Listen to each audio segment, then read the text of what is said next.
அன்பு மாணவ செல்வங்களே, நீட் எழுத போகும் அன்பு மாணவ செல்வங்களே, உங்களை Sri Vidyabharathi NEET coaching centre Tiruchengode Namakkal மாவட்டத்தில் உள்ள எங்களுடைய நீட் கோச்சிங் சென்டருக்கு வரவேற்கிறோம். என் பெயர் கிருபாகரன். நான் கெமிஸ்ட்ரி இங்க எடுத்துக்கிட்டு இருக்கிறேன்.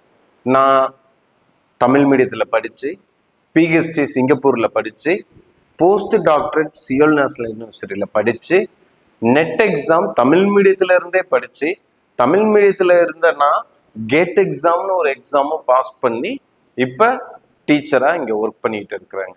இன்னைக்கு நம்ம கெமிஸ்ட்ரி டிஸ்கஸ் பண்ண போறோம்.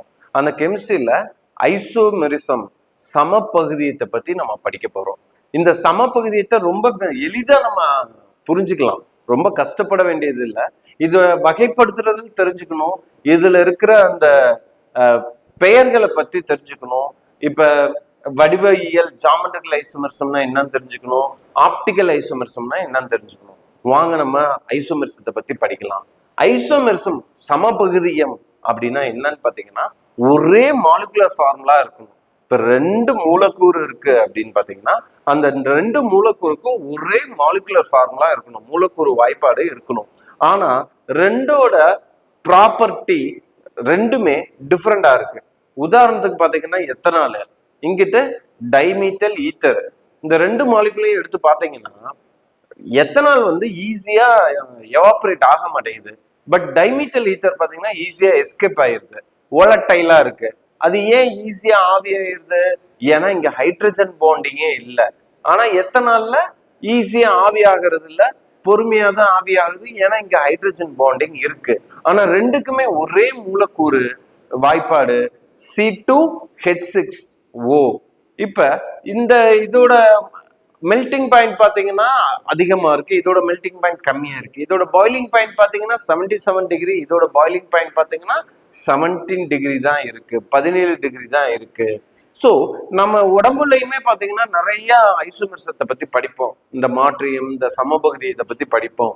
ஒவ்வொரு மருந்துமே நாம உட்கொள்ற ஒவ்வொரு மருந்துமே பாத்தீங்கன்னா சமபகுதியம் சம்பந்தப்பட்டது. எதெல்லாம் வந்து இந்த ஆப்டிக்கல் ஐசோமெரிசம் இருக்கோ, எந்த மருந்துல எல்லாம் அந்த ஆப்டிக்கல் ஐசோமெரிசம் இருக்கோ அந்த மருந்தெல்லாம் சிறந்த மருத்துவ பலன்களை கொண்டுள்ளது. அந்த மருந்துகள் வந்து மிக முக்கியமான மருத்துவ பலன்களை கொண்டுள்ளது. எந்த பக்க விளைவு சைடு எஃபெக்டும் இல்லாத மருந்துகளா இருக்கு. ஸோ நம்ம ஆப்டிக்கல் ஐசோமெரிசத்தை பத்தி கண்டிப்பா படிக்கணும். ஓகேங்க, ஜாமெட்ரிக்கல் ஐசோமெரிசத்தை பத்தி படிக்கிறது, chain isomerism, positional isomerism, functional isomerism, tautomerism, அப்புறம் பகுதி ஐசோமெரிசம், இதெல்லாம் எதனால படிக்கணும் அப்படிங்கிறத நம்ம டிஸ்கஸ் பண்ண போறோம். இப்ப சமபகுதியம், சமபகுதியம்னா என்னன்னு சொன்னேன், ஒரே மாலிகுலர் ஃபார்முலா, மூலக்கூறு வாய்ப்பாடு, அதுதான் ரொம்ப முக்கியம். இங்க முதல்ல அதுதான் தெரிஞ்சுக்கணும். ரெண்டாவது, இந்த ஐசோமெரிசத்துல ஒரு கெமிக்கல் ப்ராப்பர்ட்டியாவது வேதி பண்புகளாவது மாறி இருக்கும், ஒண்ணு அல்லது அதற்கு மேற்பட்ட வேதி பண்புகள் மாறி இருக்கும். பிசிக்கல் ப்ராப்பர்ட்டிஸும் பாத்தீங்கன்னா மாறி இருக்கும். அப்ப ஒரு ஐசோமருக்கும் இன்னொரு ஐசோமருக்கும், ஒரு சமபகுதியத்துக்கும் இன்னொரு சமபகுதியத்துக்கும் வேதி பண்புகள் வேற வேறையா இருக்கு, இயற்பியல் பண்புகள் வேற வேறையா இருக்கு. இப்ப இந்த சமபகுதியத்தை நம்ம வந்து வகைப்படுத்தணும்னா ரெண்டு வகையா வகைப்படுத்தலாம். ஒண்ணு வந்து கட்டமைப்பு சமபகுதியம் ஸ்ட்ரக்சரல் ஐசோமெரிசம், இன்னொன்னு வந்து திண்ம சமபகுதியம் ஸ்டீரியோ ஐசோமெரிசம். அது என்னங்க கட்டமைப்பு சமபகுதியம்? அங்க வந்து பாத்தீங்கன்னா கார்பனுக்கும் இருக்கிற லிங்க் மாறி இருக்கலாம், கார்பனுக்கு ஹைட்ரஜனுக்கு இருக்கிற லிங்க் மாறி இருக்கலாம், கார்பனுக்கும் வேற ஒரு குரூப்புக்குமான லிங்க் கூட மாறி இருக்கலாம். ஆனா திண்ம சமபகுதியத்துல இந்த ஐசோமருக்கும் இந்த ஐசோமருக்கும் பாத்தீங்கன்னா ஒரே பாண்டு தான் இருக்கும். கார்பன் பாண்டு இந்த திண்ம சமபகுதியத்துல ஒண்ணுன்னா இங்கேயும் அதே கார்பன் பாண்டு தான் இருக்கும், கார்பன் ஹைட்ரஜன் பாண்டு தான் இருக்கும். ஸோ இதோட பாண்ட் கனெக்டிவிட்டியில எந்த மாற்றமும் இருக்காது. ஆனா என்னங்க மாறி இருக்கும் அப்படின்னா ஸ்பேசியல், இந்த ஸ்பேஸ்ல வந்து மட்டும் சேஞ்சஸ் இருக்கும். அதாவது இப்ப என்னோட கை உயரமா இருக்கு, இது எதோட கனெக்ட் ஆயிருக்கு, என்னோட உடலோட கனெக்ட் ஆயிருக்கு. இது இப்ப மேல இருக்கு, இது ஒரு ஸ்பேஸ்ல அரேஞ்ச் ஆயிருக்கு.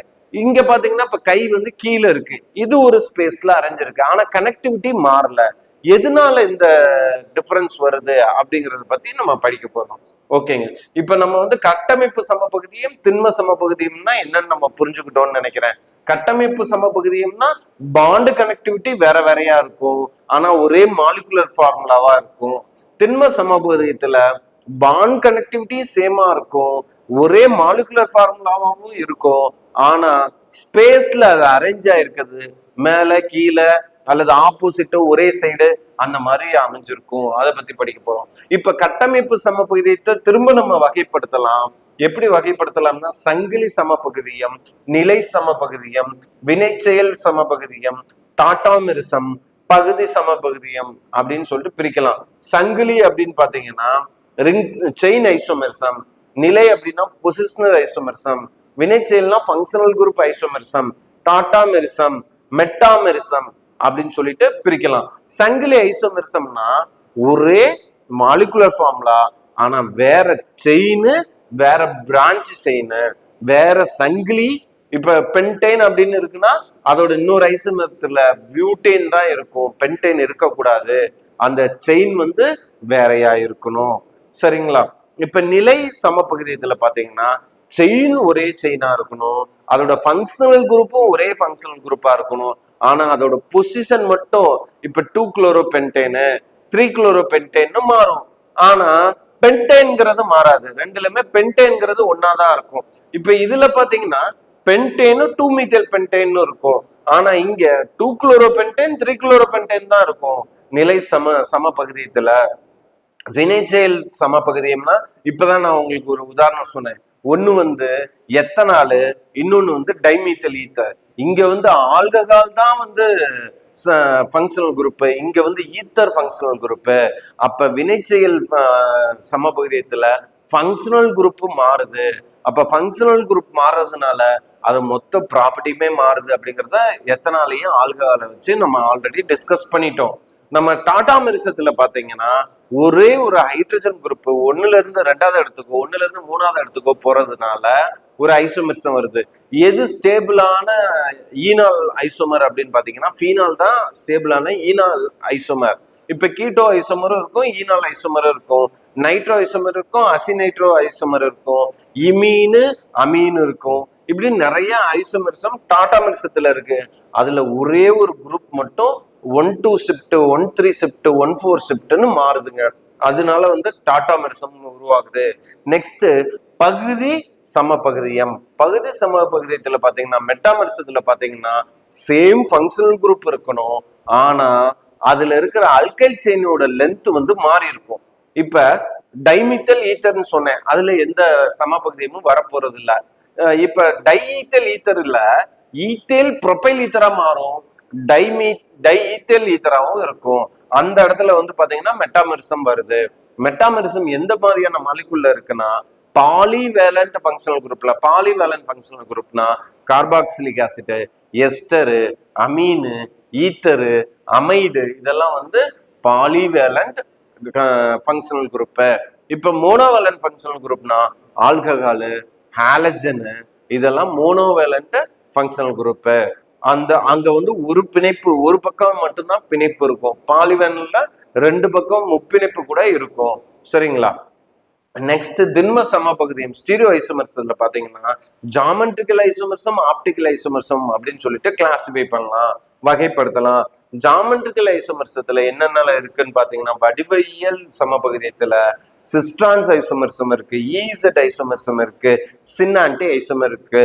ரொம்ப எளிமையா புரிஞ்சுக்கணும்னா சிஸ்ட்ரான்ஸ்ல ஒரே குரூப் ஒரே பக்கமா இருந்துச்சுன்னா அது சிஸ், ஒரே குரூப் வேற வேற பக்கமா டபுள் பாண்ட்ல இருந்துச்சுன்னா அது வந்து டிரான்ஸ். ஈசட் ஐசோமெர்சத்துல ஹையர் ப்ரையாரிட்டி குரூப் ஒரே பக்கமா இருந்தா Z, higher priority group opposite சைட்ல இருந்தா இ. இப்ப சின்னான்டி ஐசோமெர்சம் எதுல வரும்னு பாத்தீங்கன்னா சி டபுள் பாண்ட் என்ன எமின்ல வரும், என் டபுள் பாண்ட் என்ன அசோ காம்பவுண்ட்ஸ்ல வரும், சி டபுள் பாண்ட் என்ன வச்சு ஆக்சைம்ஸ்ல வரும். சின் மற்றும் ஆன்டி ஐசோமெரிசம். இப்ப சின் ஐசோமெரிசம், ஆன்டி ஐசோமெரிசம்னா நம்ம என்ன தெரிஞ்சுக்கணும்னா, ஃபார் எக்ஸாம்பிள் ஆல்டாக்சைம்ல ஹைட்ரஜனும் OH ஒரே பக்கம் இருந்தா சின்னு, ஹைட்ரஜனும் OH ஆப்போசிட் பக்கமா இருந்தா ஆன்டி. இதே கீட்டாக்சன்ல ஹையர் ப்ரையாரிட்டி குரூப்ஸ் ஒரே பக்கமா இருந்தா சின்னு, ஹையர் ப்ரையாரிட்டி குரூப்ஸ் ஆப்போசிட் டைரக்ஷன்ல இருந்துச்சுன்னா ஆன்டி. ஸோ இதை வந்து ஜாமெட்ரிக்கல் ஐசோமர்ஸ்ல புரிஞ்சுக்கணும். ஆப்டிக்கல் ஐசோமர்சத்துல என்ன புரிஞ்சுக்கணும் அப்படின்னு பாத்தீங்கன்னா, கைரல் கார்பன் அப்படின்னு நம்ம படிக்கிறப்ப அந்த கார்பனை சுத்தி 4 வித்தியாசமான குரூப்புக்கு இருக்கணும், 4 வித்தியாசமான ஆட்டம் இருக்கணும், எலிமெண்ட் இருக்கணும். அது ஒரு முக்கியமான கண்டிஷன். நெக்ஸ்ட் கண்டிஷன் என்னன்னா, அது வந்து sp3 இனக்கலப்புல இருக்கணும் அந்த கார்பன். அப்பனாதான் அது வந்து கைரல் கார்பனா இருக்கும், அது ஆப்டிகலி ஆக்டிவா இருக்கும். மூணாவது பாத்தீங்கன்னா நான் பிளேனாரா இருக்கணும், சமதளத்துல இருக்கக்கூடாது. சமதளத்துல இருந்துச்சுன்னா ஜாமெட்ரிக்கல் ஐசோமர்சம் வரும், சமதளத்துல இல்லைன்னா ஆப்டிக்கல் ஐசோமர்சம் வரும். அதனால கைரல் கார்பனோட மூணாவது கண்டிஷன் என்னன்னு பாத்தீங்கன்னா, நான் பிளேனாரா இருக்கணும், சமதளத்துல இருக்கக்கூடாது. நான்காவது கண்டிஷன் என்னன்னு பாத்தீங்கன்னா, கைரல் சென்டருக்கு உங்களுக்கு அதுல சிமிட்ரி வரக்கூடாது. Plane of symmetry, axis of symmetry, centre of symmetry வரக்கூடாது. ஏன்னா சிமிட்ரி வந்துச்சுன்னா அதுல வந்து ஆப்டிகலி இன்ஆக்டிவா இருக்கும். அதுக்கு அடுத்தது பாத்தீங்கன்னா ஏக்கரெல்லாம் ஆப்டிகலி ஆக்டிவ் இல்ல. இப்ப அந்த கைரல் கார்பனை சுத்தி பிளேனாரா இருந்தாலோ, சமதளத்துல இருந்தாலோ, இல்ல sp2 ஹைபிரிடைசேஷன் இருந்தாலோ, sp2 இனக்கலப்பு இருந்தாலோ அந்த மாலிகுலை ஏக்கரல்னு சொல்லுவோம். இந்த ஆப்டிகலி ஆக்டிவ் மாலிகுல் அப்படின்னா என்னன்னா, அந்த லைட்டை அந்த ஆப்டிகல் பிளேன் போலரைஸ் லைட்டை ரொட்டேட் பண்ணிச்சு அப்படின்னா ஆப்டிகலி ஆக்டிவ்னு, ரொட்டேட் பண்ணலன்னா ஆப்டிகலி இன்ஆக்டிவ்னு சொல்றோம். மீசோ காம்பவுண்டு ரெஸ்மிக் மிக்சரும் வந்து பாத்தீங்கன்னா ஆப்டிகலி இன்ஆக்டிவ். நம்ம இது வந்து ரொம்ப சுருக்கமா இந்த ஐசோமர்சத்தை பத்தி படிச்சிருக்கோம். இப்ப இதுல இன்னும் plus minus, D L, R S notation, D L notation, அதோட projection, sawhorse projection, Fischer projection, solid wedge, dash wedge projection, bond line projection, இந்த மாதிரி நிறைய படிக்கலாம். இதுல ஒரு கொஸ்டின் நம்ம பார்ப்போம், ஐசோமர்சத்தை பத்தி ஒரே ஒரு கொஸ்டின் நம்ம பார்ப்போம். அதுல இந்த கொஸ்டின் எடுத்தீங்க அப்படின்னு பாத்தீங்கன்னா, இதுல எந்த மாலிகுல்ல வந்து ஐசோமர்சம் இருக்கு அத அப்படின்னு சொல்லி கேக்குறாங்க. இந்த மாலிகுல்ல ஐசோமர்சம் இல்ல. என்ன ஐசோமர்சம் பாத்தீங்கன்னா மெட்டாமெரிசம் எதுல இருக்குன்னு சொல்லி கேக்குறாங்க. இந்த மாலிகுல்ல மெட்டாமெரிசம் இல்ல. நம்ம ஏற்கனவே டிஸ்கஸ் பண்ண பகுதி சமபகுதியத்துல பாலிவேலண்ட் ஃபங்க்ஷனல் குரூப் இருக்கணும்னு நம்ம சொன்னோம். இதுல வந்து பாலிவேலண்டே இல்ல, இதுல இருக்கு. ஆனா பாருங்க, 2 கார்பன் ஒரு பக்கம், இன்னொரு கார்பன் ஒரு பக்கம் இருக்கு. இந்த கார்பன் இந்த பக்கம் போட்டாலும் ஒரே மாலிகுல் தான் வரும். சோ இங்கேயும் அந்த சமபகுதியும் வராது. இந்த மாலிகுல்லையும் பாத்தீங்கன்னா டபுள் பாண்ட் சி ஒரு பக்கம் இருக்கு, சி ஒரு பக்கம் இருக்கு. சோ இந்த மாலிகுல்லையும் சமபகுதியும் வராது. அப்ப ஈத்தர்ல, சிம்பிள் ஈத்தர்ல 4வது மெம்பர்ல இருந்து மட்டும்தான் சமபகுதியும் பகுதி சமபகுதியும் நமக்கு கிடைக்கும். அப்ப இந்த பக்கம் 2 கார்பன் இருக்கு, இந்த பக்கம் 2 கார்பன் இருக்கு. இப்ப இதை மாத்தணும்னா இந்த பக்கம் 3, இந்த பக்கம் 1 இருக்கு. அதாவது இது டை ஈத்தல் ஈத்தர், இது வந்து மீத்தல் ப்ரொபைல் ஈத்தர். இந்த 2 வேற வேற ஐசோமர்சம், வேற வேற ப்ராப்பர்ட்டி. சோ இதுல வந்து பகுதி சமபகுதியும் இருக்கு. சோ இப்படி நம்ம நிறைய நீட் கொஸ்டின்ஸை வந்து நம்ம வந்து டிஸ்கஸ் பண்ணுவோம் இங்க கிளாஸ்ல. அதுக்கப்புறம் நிறைய டெஸ்டும் நம்ம எழுதுவோம். நீங்க இங்க வந்து சேர்ந்து படித்து பயன்பட நான் அன்புடன் உங்கள் அனைவரையும் அழைக்கிறேன். நன்றி, வணக்கம்.